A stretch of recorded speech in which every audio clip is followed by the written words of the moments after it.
Greetings, welcome to week 2. I am at my wife's family farm, and even though I'm outside of Sao Paulo, I've been following very closely the events in Egypt. We'll get back to those in a second, because what's happening in Egypt right now plays directly not only into last week's material, but also into this week's. Before I do that, however, I'd like to talk a little bit about your daily note.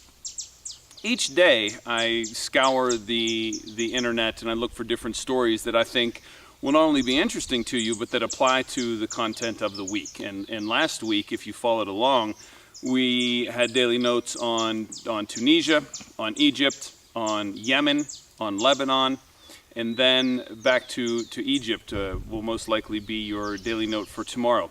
The daily notes are not mandatory. They're optional for you. It's a way for me to get you to go to the page on a daily basis, hopefully, and a way to take things that are happening on a day-to-day basis and intermix them with the situation briefs and with the content from your textbook.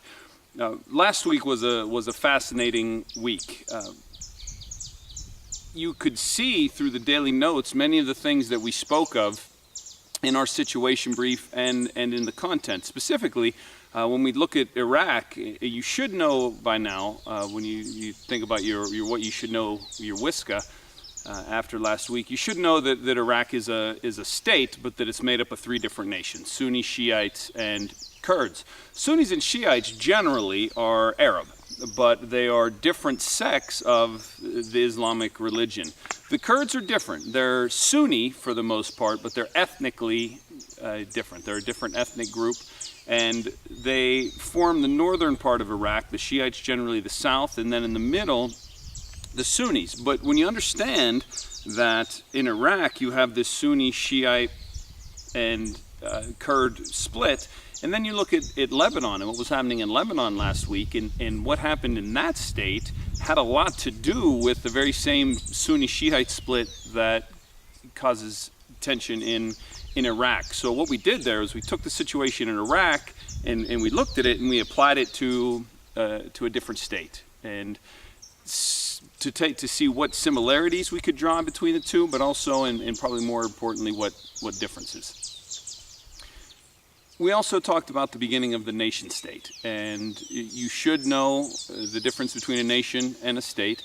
You should know the importance of the Treaty of Westphalia, and you should understand by now that the map and the political map and the way we see it now is not the way that it's always been, and that only since 1648 has this idea of the nation state been dominant. And really only in the 20th century did the nation state in the system and the map the way we have it now come to be the way that it is. It's changing all the time.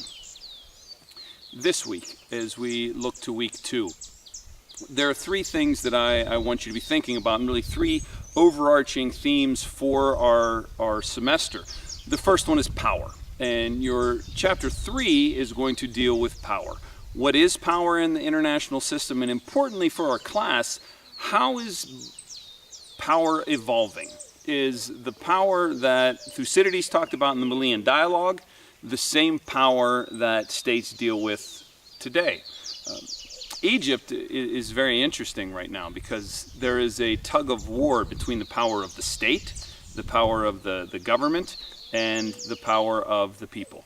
And what role does technology, Facebook, Twitter, play in empowering individuals to organize and to rise up and to challenge the power of the state? So power we're going to focus on in the first lecture. The second lecture, the second chapter, we'll talk about the other players in the system. We talked about Westphalia, we talked about the nation state, we talked about the importance of sovereignty, but who else has influence in the international system? And you're going to focus on non-governmental organizations, intergovernmental organizations, multinational corporations, and the individual that you see rising up in Egypt. Who has the power? And what's the power structure in the international system look like? The 5th chapter, and the last of the major themes that we'll deal with, is interest.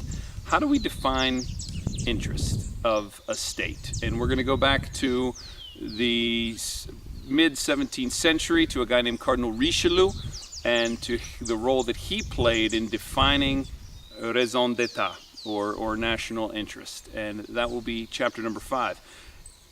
Looking back to last week, interest is well, it's interesting. The United States, when you look at a country like Egypt, what is the interest of the United States? The United States has been an ally of President Mubarak for 30 years.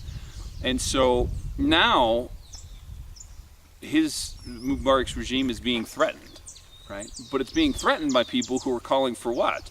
Who are calling for more freedom, for democracy, for more opportunities to advance their well-being, all things that are important to the United States. So, is it in the interest of the United States to support these people as they rise up and they demand a better life from their government? Or is it in the interest of the United States to maintain stability in the region and in Egypt by supporting the government? So how do you determine what is in the interest of the United States? And you can make an argument either way. So what we're going to focus on at the end is interest. How do you define, who defines national interest? So just to recap, this week you're going to be focusing on power, on the players within the nation state, and on interest. The 2 briefs that you will have are on Al-Qaeda and Afghanistan and the Taliban. So you have a better understanding in your journal questions and your online discussion questions will come directly from the themes of interest and of power, and how they apply to Afghanistan and how they apply to the international system in general. Final point, when you're doing your online discussions, the ones that are not graded, you should be answering quickly. You should be starting a discussion with your classmates. You don't have to go into great depth in the online discussion questions that are not being graded. The purpose really is for you to give an opinion and to have others challenge you and to start an online discussion of sorts.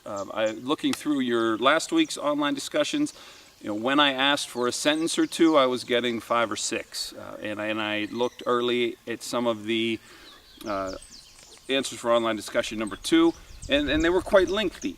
Not great from my perspective, but remember, this class is not created to stress you out.